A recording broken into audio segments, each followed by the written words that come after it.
Asher, have you ever felt overlooked? Like no matter how hard you try, people still don't see your worth? That was me. The kid always left on the bench, told I wasn't tall enough, strong enough, or good enough. But what if I told you being overlooked was actually part of God's plan to make me chosen? Section 1. The question that changed everything. Hey everyone, I'm Asher, and this is my story of how God used my small beginnings to build big faith. I used to ask God, why wasn't I born with a silver spoon? Why couldn't I choose the family or body I wanted? But God didn't answer with wealth or privilege. He whispered something deeper. Asher, I didn't give you a golden spoon or Moses' staff, because I already gave you something greater, the cup that Jesus drank from. That moment flipped my perspective. Because the cup Jesus drank from wasn't glamorous. It was full of sacrifice, humility, and purpose. Section 2. Overlooked like David.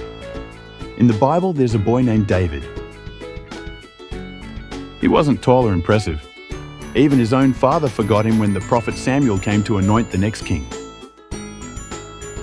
But God said, people look at the outward appearance, but the Lord looks at the heart.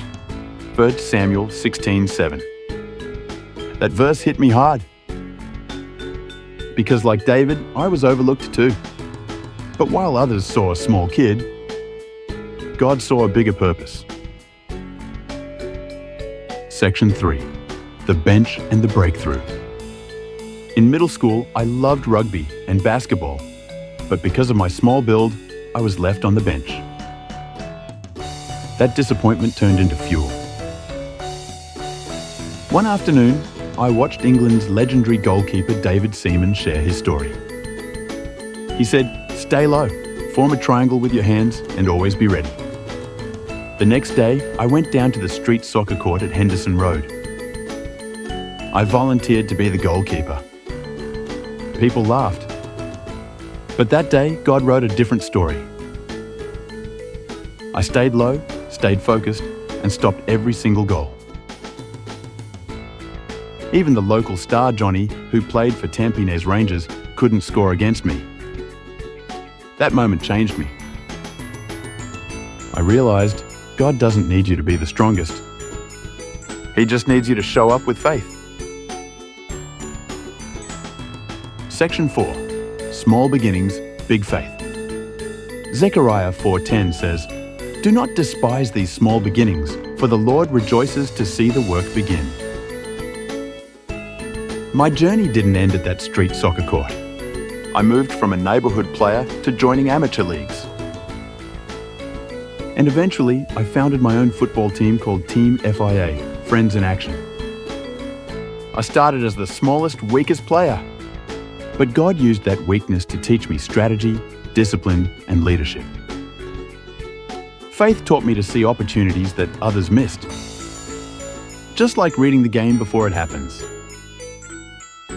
Section 5. Humility builds confidence. Humility doesn't mean thinking less of yourself. It means believing that God's purpose is greater than your pride. David became king. Joseph rose from prisoner to prince. Esther went from orphan to queen. And me, I went from bench warmer to team founder. From being overlooked to being used by God to inspire others. Because real confidence isn't built by applause. It's built by trusting that God sees your worth even when the world doesn't. Section 6. The wisdom of the quiet heart.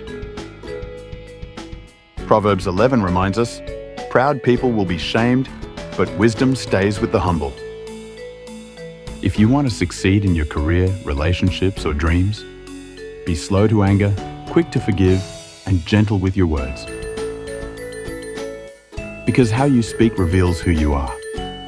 Remember, empty vessels make the most noise.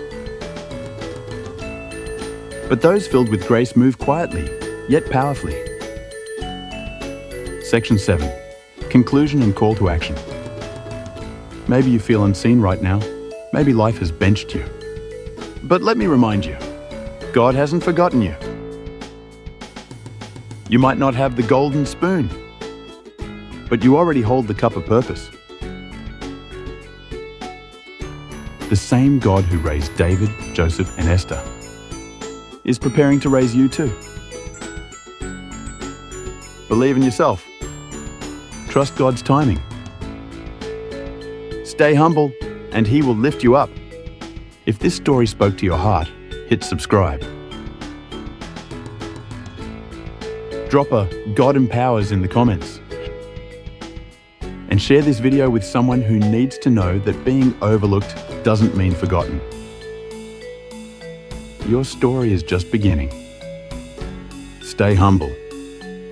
Stay faithful. God's not done writing your destiny yet. Amen.